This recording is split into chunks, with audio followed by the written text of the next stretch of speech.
Nostradamus saw in his future three men that he called antichrists. One was Napoleon, the second one was Hitler, and the third one is the one that is to come, who is said to be the worst of all because he will learn from the mistakes of the others. A very dangerous person. He didn't like the term Antichrist. He said it was a Christian term and it was not exactly what he meant. But he said if you think of Christ as representing people, humanity, then Antichrist is someone who does terrible things against humanity, against people. And it can be the type of personality like Genghis Khan or Attila the Hun, the type that doesn't care anything about what it's doing, it only wants power. So this is what he meant by an Antichrist. But the third one, he gave us a great deal of information about him because he wanted us to do something to stop the man.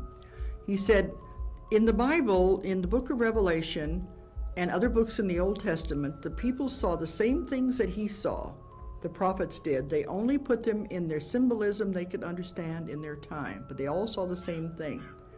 And the man he refers to as the Antichrist is the number 666 in the book of Revelation, called the beast. Of course, he said 666 also refers to his connections with computers. So there's a lot more to it. But he has been predicted as far back as Bible times.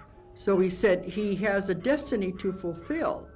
He has to come, but after he comes, what happens after that is in the hands of mankind.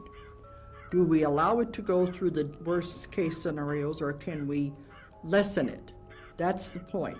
But the man is alive now, and he has his destiny to fulfill. We were given a lot of information about this man because he is so important. We have his horoscope. He was born on February the 4th, 1962 in Jerusalem, but he's not Jewish.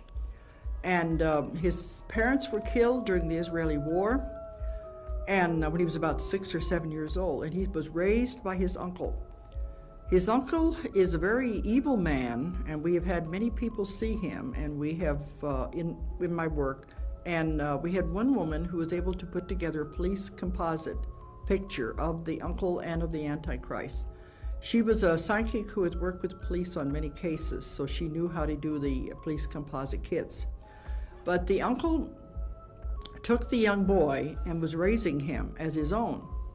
What the young boy doesn't know was that the uncle had his parents killed, so he could have him for his own.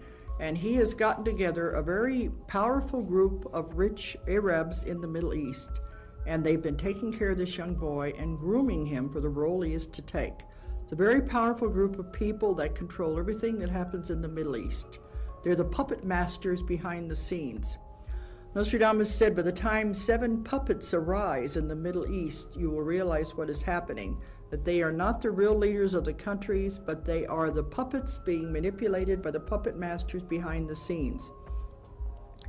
The young Antichrist went to college in Egypt, and we were working on this at the same time he was in college, so we were shown several scenes of him in college. We knew where he was living. We had all this information. His main courses that he took were economics, philosophy, and computers. The computers were going to be very important in his future that he was planning. But after he got out of college, he lived on the different estates of these very rich people. He has no home of his own, but travels around to the different estates.